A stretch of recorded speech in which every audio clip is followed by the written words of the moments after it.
Halo, salam jumpa lagi bersama saya Rizela Saijal, yang pada video kali ini saya akan menjelaskan mengenai materi penentuan berat jenis, di mana dalam video ini saya akan menjelaskan mengenai teori berat jenis serta pengertian dan tujuan kita melakukan penentuan berat jenis. Lalu saya akan menjelaskan mengenai bahwa pentingnya kita mengenal alat dan bahan dalam praktikum penentuan berat jenis serta prosedur kerjanya dalam penentuan berat jenis, dan yang terakhir adalah penentuan hasil akhir dan pembahasan dari penentuan berat jenis yang sudah dipraktekkan dalam penjelasan yang akan saya jelaskan dalam video. Baik, yang pertama mengenai teori penentuan berat jenis.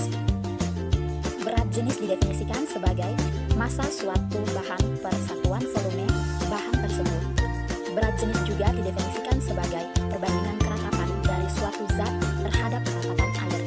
Keratapan suatu zat merupakan perbandingan massa dan volume itu, sehingga nilai keratapan diukur melalui pengukuran massa dan volume.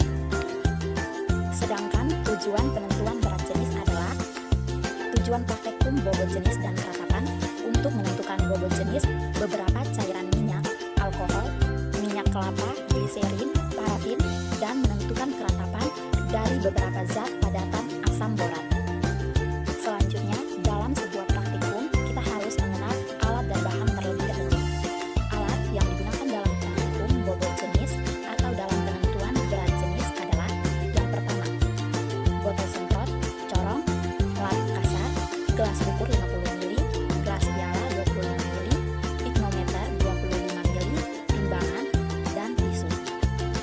Sedangkan bahannya sendiri yang perlu kita gunakan atau yang kita butuhkan dalam penentuan berat jenis adalah bahannya asam borat, aquades, minyak kelapa, gliserin, alkohol, sirup, santan. 3. Prosedur kerja dalam penentuan berat jenis. Pertama, kita menentukan kerapatan bulk.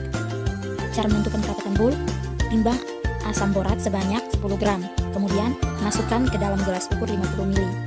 Selanjutnya, ukur volume zat padat, dan hitung kerapatan bulk dengan menggunakan persamaan.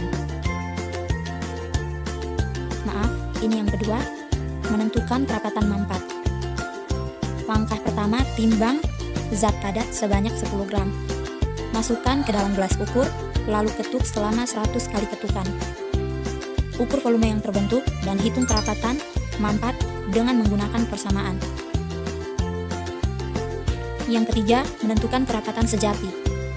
Caranya, timbang piknometer yang bersih dan kering bersama tutupnya. Ini kita misalkan dengan W1. Lalu, isi piknometer dengan zat padat kira-kira 2/3 bagian volumenya. Lalu timbang piknometer berisi zat padat tersebut beserta tutupnya. Kita misalkan dengan W3. Setelah itu, isikan parafin cair perlahan-lahan ke dalam piknometer berisi zat padat. Kocok-kocok dan isi sampai penuh sehingga tidak ada gelembung udara di dalamnya. Selanjutnya, timbang piknometer berisi zat padat dan parafin cair tersebut beserta tutupnya. Kita misalkan dengan W4. Bersihkan piknometer dan isi penuh dengan parafin cair hingga tidak ada gelembung di dalamnya. Lalu timbang piknometer yang berisi penuh parafin cair dan tutupnya, dan hitung kerapatan dengan menggunakan persamaan. Yang keempat, menentukan bobot jenis cairan. Cara menentukannya, gunakan piknometer yang bersih dan kering. Lalu timbang piknometer kosong atau W1 yang tadi, lalu isi dengan air suling. Bagian luar piknometer dilap sampai kering dan ditimbang botol atau piknometer yang tadi kita misalkan dengan W2. Lalu, buang air suling tersebut, keringkan piknometer, lalu isi dengan cairan yang akan diukur bobot jenisnya pada suhu yang sama pada saat pengukuran air suling dan timbang, atau yang tadi kita misalkan dengan W3. Dan hitung bobot jenis cairan dengan menggunakan persamaan. Nah, sekarang yang keempat, hasil dan pembahasan dari penentuan berat jenis yang sudah dipraktekkan dalam penjelasan di atas. Sebelumnya saya minta maaf karena ada beberapa pengeditan yang kurang baik. Yang pertama, hasil dan perhitungan penentuan kerapatan bulk. Hasilnya, volume zat padat 10 gram, volume bulknya adalah 12 mili, dan kerapatan bulk sama dengan 10 gram per 12 mili. Sama dengan 0,83 gram per mili. Lalu penentuan kerapatan mampat. Bobot zat padatan tadi adalah 10 gram, volume mampatnya adalah 11 mili, dan penentuan kerapatan sejatinya itu bobot piknometer kosong yaitu 32,5237. Sedangkan bobot pikno tambah cairannya itu 54,3274. Lalu bobot pikno tambah zat padatnya adalah 42,19675. Sedangkan bobot jenis zat padat tambah cairannya itu adalah 58,26945. Nah, di bawah ini adalah tabel hasil penentuan bobot jenis dari hasil prakteknya. Di sini adalah bagian kolom sampel cairan. Ada bobot pikno kosong, bobot pikno tambah air suling, bobot pikno tambah cairan, dan bobot jenis cairan sampel. Ini hasil akhirnya. Bisa teman-teman lihat sendiri hasilnya. Di sini ada minyak kelapa, gliserin, alkohol, dan sirup.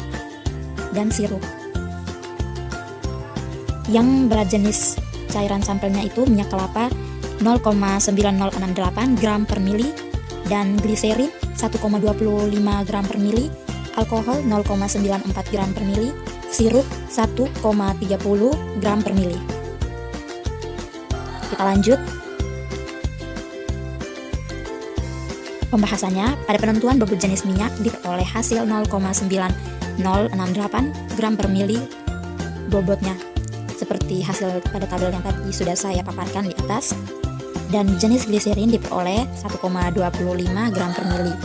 Bobot jenis alkohol diperoleh 0,94 gram per mili, sedangkan bobot jenis sirup diperoleh 1,30 gram per mili berdasarkan literatur.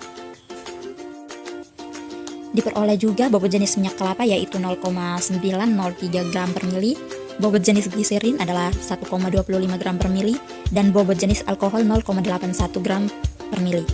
Jadi kesimpulannya dari hasil percobaan kerapatan dan bobot jenis diperoleh, kerapatan bulk adalah 0,83 gram per mili, kerapatan mampat 0,91 gram per mili, kerapatan sejati 1,6877 gram per mili.